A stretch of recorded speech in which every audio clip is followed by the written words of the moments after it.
Hello, welcome back to Sage and Stone Homestead. If you have not met me yet, my name is Heather. We got a lot of new subscribers. Thank you to Anna at Fermented Homestead for Fermented February. A lot of new people coming onto the channel. This here is what we do most of the time this time of year.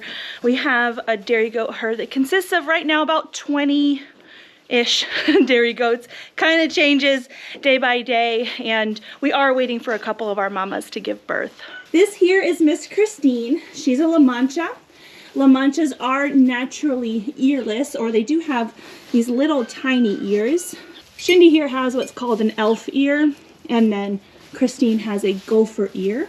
Christine is very pregnant with some mini La Manchas. So I crossed her with one of our Nigerian dwarf bucks. And so she's going to be giving birth to some smaller than your average La Mancha, but they're gonna look like La Manchas. This is being filmed on the 3rd and her due date is in 2 days on the 5th. At least I think. So I did see the buck breed her, and that should be her due date based on 155-day gestation for a standard sized goat. But then I did leave her with the buck for a couple of months, and so if she happened to miss on that first cycle and be rebred later and I just didn't see it, it's possible that she could give birth later. Our next goat that is due this week is Elpis. She is also bred to Havoc to give birth to mini La Manchas. She's due on the 9th. Elpis has quite a large udder going on, and I'm sure she'll come into the light here in not very long, and we could take a good look at that. But that's one of the reasons that I'm not sure if Christine is going to give birth on her due date or near her due date. She may be giving birth next cycle because her udder just isn't really screaming the fact that she's going to give birth in 2 days. Ma'am. I won't make you get up, though.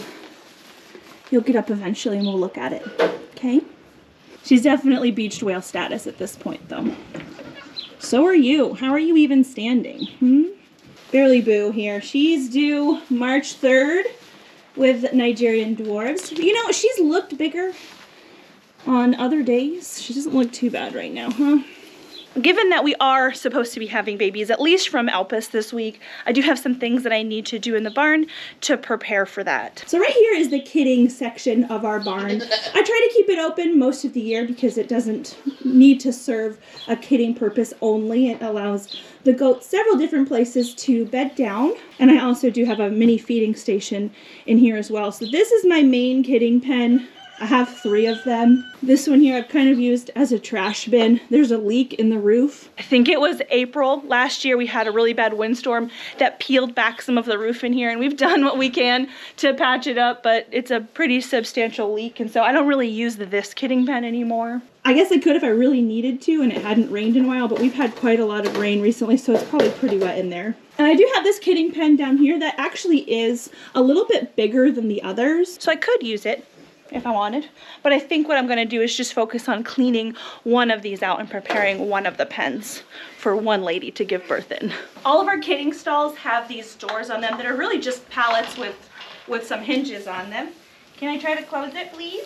But when the bedding builds up in here, it becomes impossible to close the door. So I need to essentially shovel out this pen. I'm gonna put down a little bit of lime and then some fresh bedding.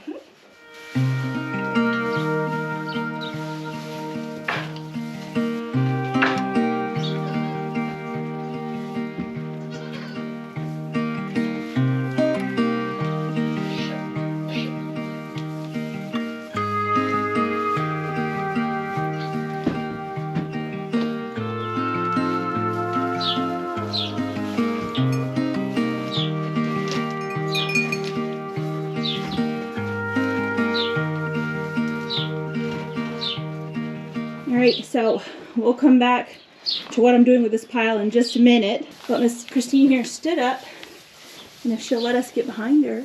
See, it's not the most udderific thing for being due in 2 days. So we'll see.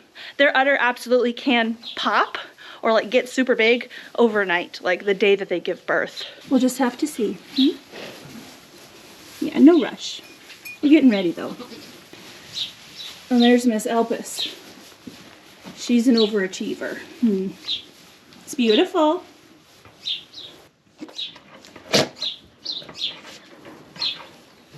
So we took out a good bit of the loose material that was on top, and then probably a good 3 or 4 inches of like a tight pack.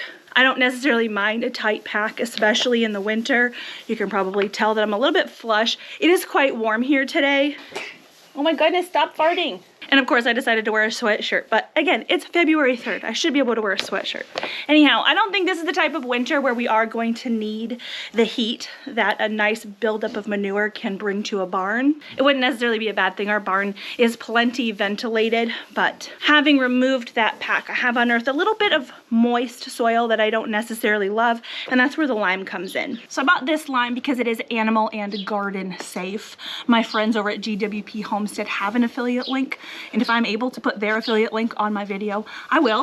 It's very fine powder. You should probably cover your face. But I'm just gonna sprinkle a good layer of this down. This is just gonna help dry things up and make it more conducive to baby goats in here. Okay, and the next thing that this stall needs is a layer of nice dry bedding that is absorbent. Here comes Elvis. You gonna come in, check it out? Give it your seal of approval. Birth has a lot of fluids involved, and it's excellent if you can bed with something that's gonna soak that up. You can use straw, and I've used straw a lot in the past. Lately, I'm having a hard time sourcing a straw that I know is not sprayed. I do use this bedding on and in my garden, and if it's sprayed with something like an herbicide, that's counterproductive to a garden. Do you approve of this? They haven't seen this very much. Don't eat it, please. Goats may chew a little bit on pine shavings. They very quickly figure out that it's not food and they stop eating it. Right? If I say it, will that will it into existence? Will that make it true? You gonna spread it out for me? You gonna spread this out for me? Watch out. Good girl. I still have a little bit of finessing to do in this kidding stall before I'm fully comfortable kneading it like in a jiffy. But for now, we've got this big pile to deal with. And as I mentioned, we do like to use our barn clean out in the garden. And we have a new garden space that we're putting in. It came upside down. Are you putting it together? Yep. That is a really good amount of space for them to manage. I told them that they have, because usually we do the garden for the boys. Me and Molly. They're gonna do their own. I know, I told them, you all have to do your own garden. Uh-huh. I'm doing it how Daddy is. I can't do it because I flipped mine upside down. No, but you're still doing it. Here, I'll hold it.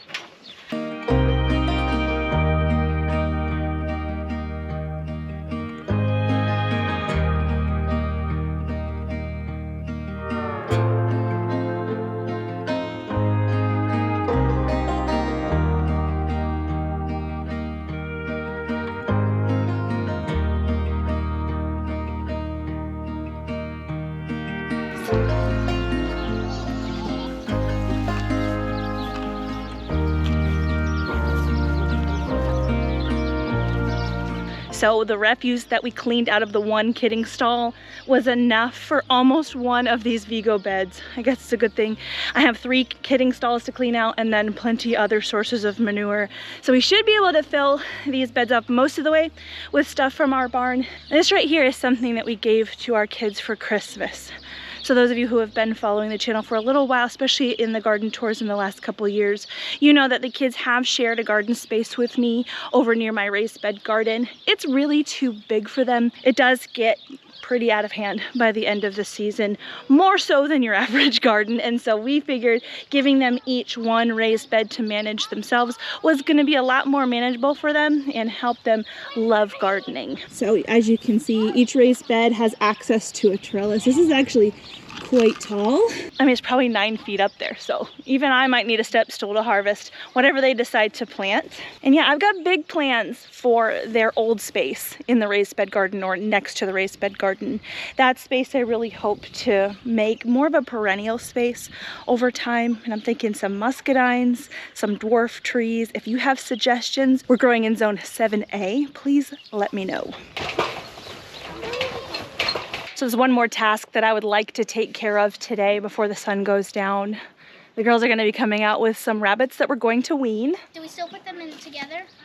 Yeah, we're going to put them all together. Ow. He's climbing up my arm. This is Meatloaf.